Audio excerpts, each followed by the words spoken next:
Hello class, my name is Ivandra Darte, and for this core helping skill interaction, I'm having the honor to have my friend Sophia over again. I wanted to say thank you so much, Sophia, for coming over. I know there is a lot going on right now with the whole situation with the virus.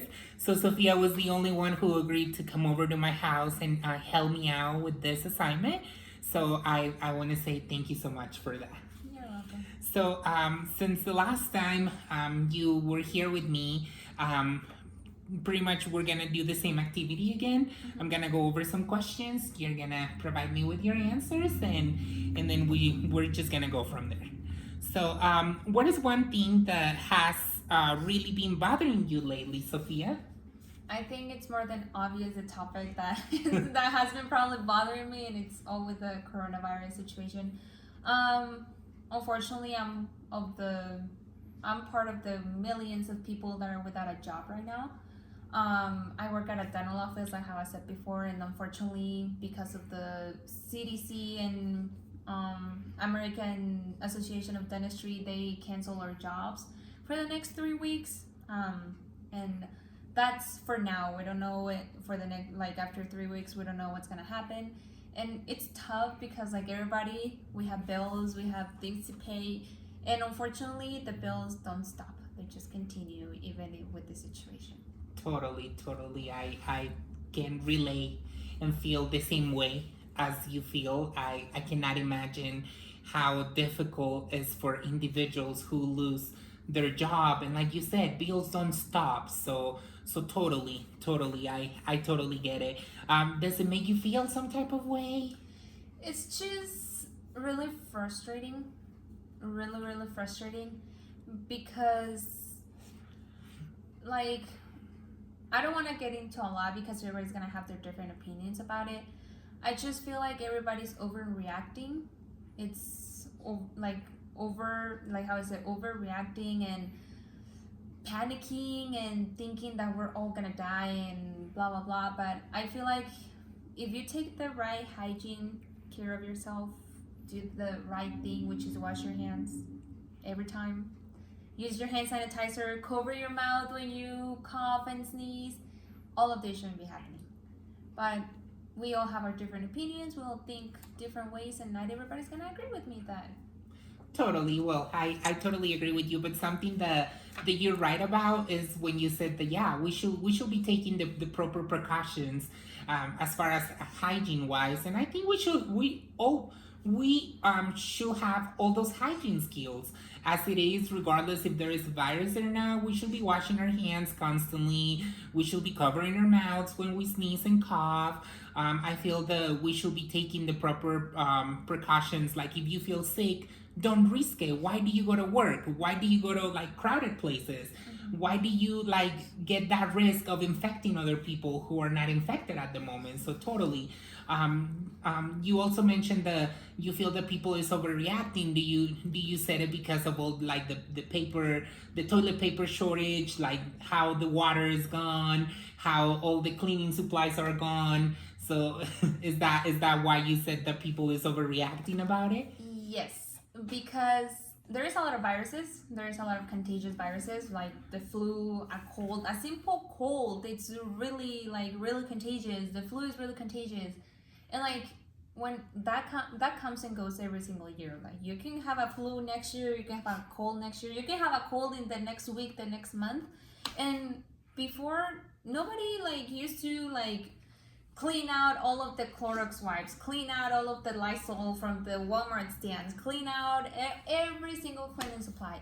And now with this, like everybody's like going crazy. Like either way, like if you think about it, like there's many statuses that the flu kills more people a year than the coronavirus.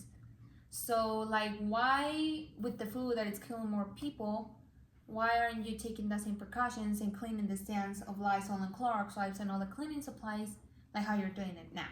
Like, what's the difference? Like, you can die from both of them, like either way. But like, why with this one now you're freaking out and getting all the cleaning supplies when we already had the flu and the cold for a long time?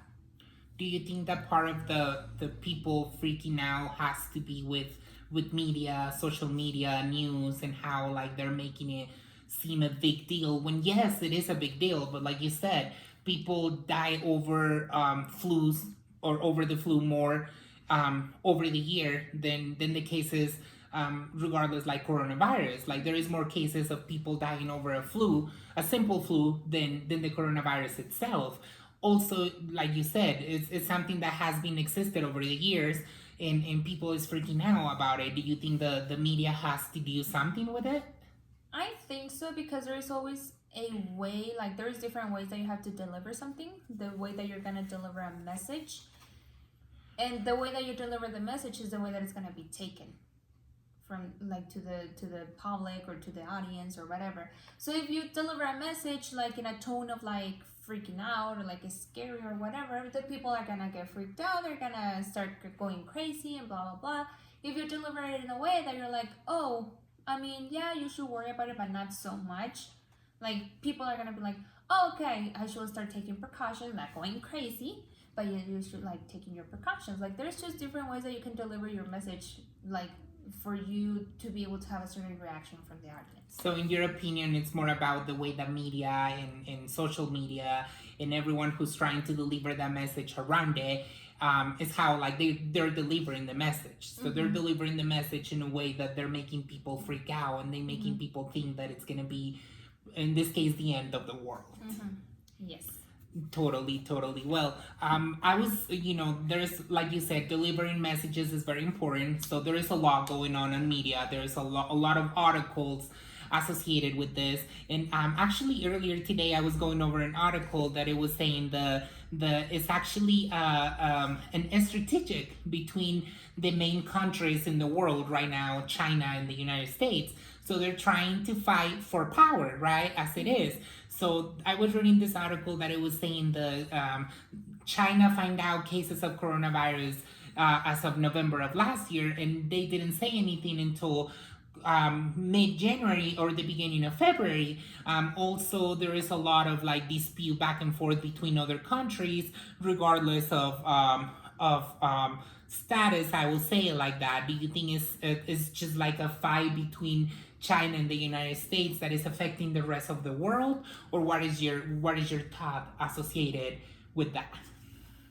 I mean, I don't really have an opinion on that because we never know. Like we're not on other people's minds. Like we don't know what they're thinking. We don't know what they're planning or whatever.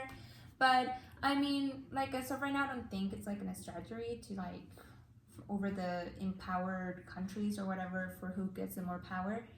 But it will be really sad to find out later on that it was for that reason, because at the end of the day, that virus, like it just made in countries, like entire countries shut down, millions of people go without a job, without money, and struggling. So it will be really sad that they did that choose because to get their power and affecting all of their people. So yeah, totally. I see your point when you said like it's impacting a lot of people. It's impacting a lot of individuals, including yourself, including myself, including people around us that are facing the impacts of this virus going on. Based on what's going on right now, do you think it's gonna have an impact on our economy? Do you think we're gonna enter into a recession? I feel like I'm not sure. I don't really like to get into those details, like those topics. But I feel yes, because at the end of the day, like I don't know if a lot of it, like if you have heard on the news, like oh yeah, the president is gonna give money away to like for like $1,000 or whatever to the people. So that's money coming out of the government, like money of our country, and we're not like 1,000 people, 20,000. We're millions of people in the United States, and there is households where there is like 5 people and all 5 of them work. Like it will be 5,000 for just one house. Imagine all the millions of people that are gonna have to be given that money if he actually does it. So a lot of money. I'm not gonna say it's gonna be lost because it's gonna be helping a lot of people, but in the future it is gonna have a huge effect in the economy of the United States. Totally. As you mentioned it earlier in the video or earlier in the questions or the role play that we're having, You said the people should be taking the necessary hygiene precautions. Is there anything else that you think we must be doing as far as like besides not overbuying stuff when we don't need it? Because I personally feel the when we go to the stores and overbuy stuff, we're not caring about others. And as it is, not everyone has the money to buy stuff right at the moment. There is a lot of elderly out there that doesn't have the money at the moment, so they have to wait for the retirement or wherever their income is to go to the store and buy stuff. And right now there is nothing at the store. So do you think there should be something that as a nation we should be doing in order to make this less complicated for us as US citizens? I mean, I feel like the basics, like how I said, is just wash your hands, use hand sanitizer, cover your mouth whenever you cough or sneeze. But yeah, like overbuying stuff like food, let's say food. Like if you overbuy, you're not gonna finish all of that whenever it needs to be finished. Like milk can expire in 2 weeks. If you buy gallons and gallons of milk because you think you're gonna be in quarantine, even though we're not. Like as of right now, the state of Colorado is not in quarantine like the state of California. So like residents of Colorado who buy gallons and gallons of milk, all that milk is gonna be expired at some point. Any food is gonna get expired and you didn't eat it, you just wasted food, you just wasted products that other people could have used, could have took advantage of it. But they weren't there because other people already bought it all. And I just feel like a lot of people say that if you're in quarantine, you're more likely to get sick because you choose like in that household with that amount of people, like you choose like with that people all the time. And let's say like there's a family of 4, one is sick and you're in your house all the time because you're in quarantine, you're gonna get the other 3 people infected. So if they're infected and they're not getting better and like you're out of quarantine, all those 4 people are gonna go out and they're sick, and that's when everybody's gonna start spreading it because they have to go to their jobs, they have to go grocery shopping and all of that. So I just feel like it's a lot. Like everybody's gonna have their own opinions, but just taking the regular precautions that they have been going on for years and years and years, we should be fine. So the way that I perceive it is that you feel the people it's like taking precautions in some way but forgetting in others. Like let's they go to the stores, they overbuy stuff that, like you said, it's gonna go bad in an amount of weeks, like the case of milk or like the case of other foods. If you don't eat them right away or if you don't use them right away, then they will not work anymore. So, but at the end of the day, they're not taking the necessary precautions of being together inside the house.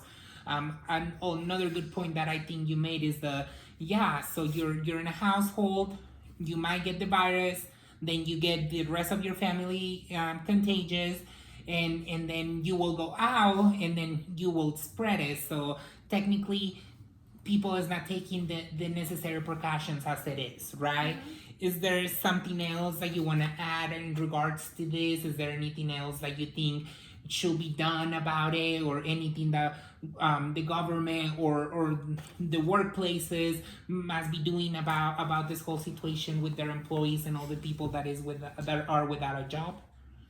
I mean, I'll say like big companies should know how to finance their money and like know how to save money for situations like this. Even though nobody was expecting for this to be this big or like for it to affect this much, but I just feel like corporations should really have a backup plan for situations like this, so they can work for their employees, like have a backup plan for their employees and give them the help that they need, because we all work because we need it, not because we need it now, we want to. Like if we didn't have to work because we have all the money, then we wouldn't have to, but we need to because we have bills, we have a life, we have things to do. And I just feel like corporations should really think about that. Think that they need their employees for that company to keep running, and if they don't have that backup plan to give them the money that they need, then it's not gonna work. So you feel that they're treating you more like a number than the employee that you are, and totally, like we work because it's a necessity. It's a necessity, not a choice for a lot of people. And I will say, 9 out of 10 individuals in the United States, they need to work. It's not that they choose to work. They have families that they need to take care of, and totally, I will say that companies must have a backup plan for cases like this. Like you said, it was something that it was not expected to happen, but you always have to plan for the worst, in my opinion. So having a backup plan for cases of any type of case, it could be a natural disaster, it could be any situation in which you can also help your employees instead of just making them feel just like another number and letting them know that, well, we're not working, we're closed, and you're going home, you screwed up. Totally, I totally agree with you on that.